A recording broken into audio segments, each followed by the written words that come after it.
Lançant un rafale, ma première question, ta célébration préférée quand tu scores un but? Ben, moi, c'est un peu une célébration de la Danny Briere. Ouais. Un genou à terre, puis la petite fist pump. Là, tu sais, ça, c'est mon trademark. C'est mon trademark. Puis, c'est mal. Attends, Gabin, on va descendre en bas. Là, je vais te montrer. Je vais revenir après. Mais watch bien, j'ai fait faire des photos de moi par un artiste peintre, Éric Sivigny. Honnêtement, c'est malade ce qu'il fait. Puis, Gabin, ça, gars, quand on parle de ma célébration, gars, regarde la photo, gars. Oh, Oui. Avec les that's it. sénateurs.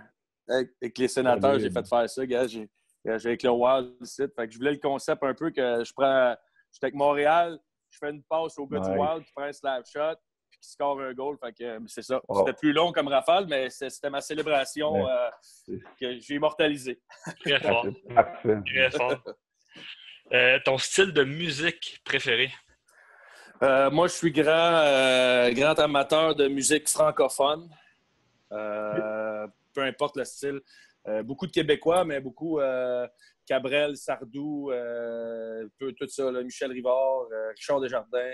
Fait que j'ai deux styles, c'est francophone ou la musique country.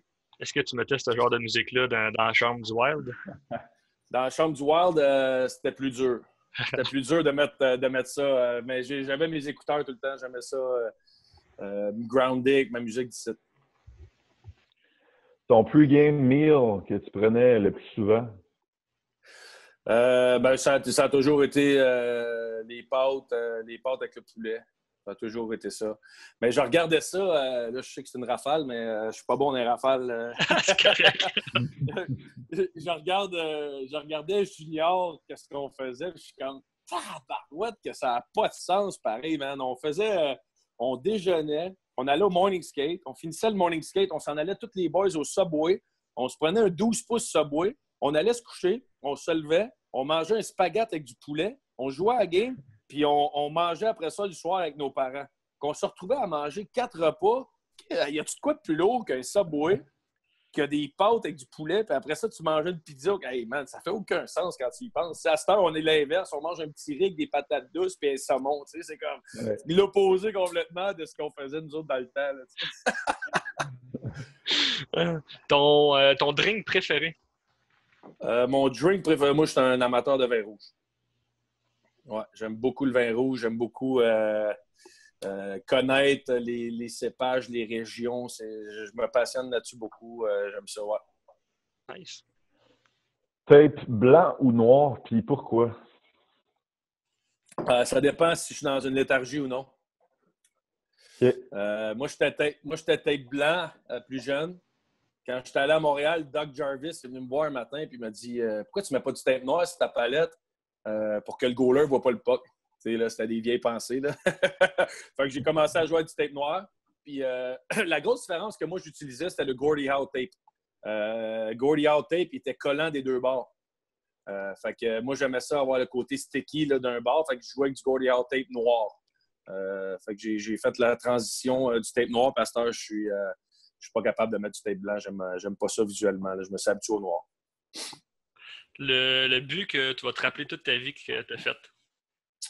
Le but que je vais me rappeler toute ma vie. Mais tu sais, ça va aussi loin que demi-finale, moins 18 ans, équipe Canada. J'ai marqué le but en prolongation. Chris Letang, il pense encore que c'est lui, mais je l'ai fait dévier. Le Tanger, il pense que c'est lui. Sinon, tu sais, c'est sûr, mon premier but dans la Ligue nationale, but gagnant en prolongation contre les Blackhawks de Chicago sur une passe de mon chum Lappy. Tu sais, honnêtement, il y en a beaucoup. Comeback du Wild, on perdait 5-1 à 13 minutes dans la game. J'ai taillé la game 5-5 à 1 minute 10. Tu sais, c'était malade, là. Tu sais. Fait qu'il y en a tellement, mais c'est ça. C'est tous ces buts-là.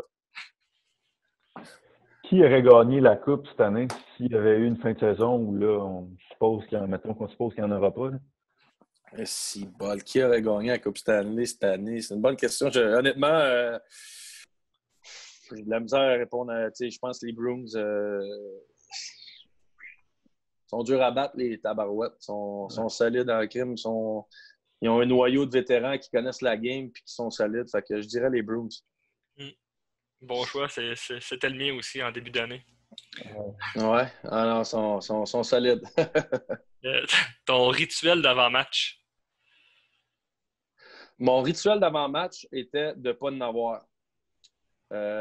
J'aimais ça. J'avais une routine dans le sens que, oui, j'avais un warm-up que je faisais. Ou, tu sais, moi, j'étais un gros Moi, dans le fond, là, mes gants puis mon bâton. Ça, là, c'était... Moi, j'arrivais 3h15 avant le match. Je pouvais passer 1 heure sur mon bâton. Je tapais mon bâton après le warm-up, après la première, après la deuxième. Si on allait en overtime, je le tapais tout le temps. Moi, un bâton propre, beau, c'est trop important. Mais ce que j'aimais, c'était de changer ma façon, ce que je faisais. Dans le sens que je me disais toujours, si on joue à Washington, puis l'autobus à brise, puis que dans ma routine de 2 heures ou 3 heures avant la game, je ne suis pas capable de la faire. Mais je veux être ajusté sur le spot, puis que je sois capable de... Ben, c'est quoi? Elle n'est jamais pareil, ma routine. Fait que j'ai pas besoin... OK, ça fait 15 minutes, je suis ici, il faut que je mange une petite barre avec un café. Faut que, tu sais, c'était jamais pareil. C'était jamais pareil pour être capable de m'adapter à toute situation et pas me faire surprendre. Le gars le plus tough que tu as affronté? Ben, il va voir la vidéo sur YouTube quand Zdeno Chara décide de me prendre par le collet. Tu vas avoir ta réponse. C'est 1, 2, 3, mais surtout au pays des merveilles. La meilleure anecdote que tu as entendue dans une chambre de hockey, si tu peux la dire. Ouais, c'est ça. C'est ça. La meilleure. Ben, tu sais, moi, j'aime. Moi, je suis un gars qui aime beaucoup les pranks et ces affaires-là. À Ottawa, il y avait beaucoup de jokers. Là. Honnêtement, c'était rendu à un degré quasiment que tu dis, hey boy, il faut arrêter, là, s'il vous plaît. Là. Mais je me souviens de quand Derek Bogart et Carl Clutterbuck avaient pris le char à Éric Bélanger. Il y avait une belle Mercedes. Puis il avait été à la chercher dans le parking. Puis il l'avait emmené en avant de la chambre. Puis il l'avait rempli au rebord. Là. Il n'y avait plus d'espace dans le char d'arracher dans l'écaille puis de popcorn. Puis Bellis, c'est un vieux grincheux. Puis il était... non, ça c'est une anecdote que j'ai adorée. Ouais, c'est bon.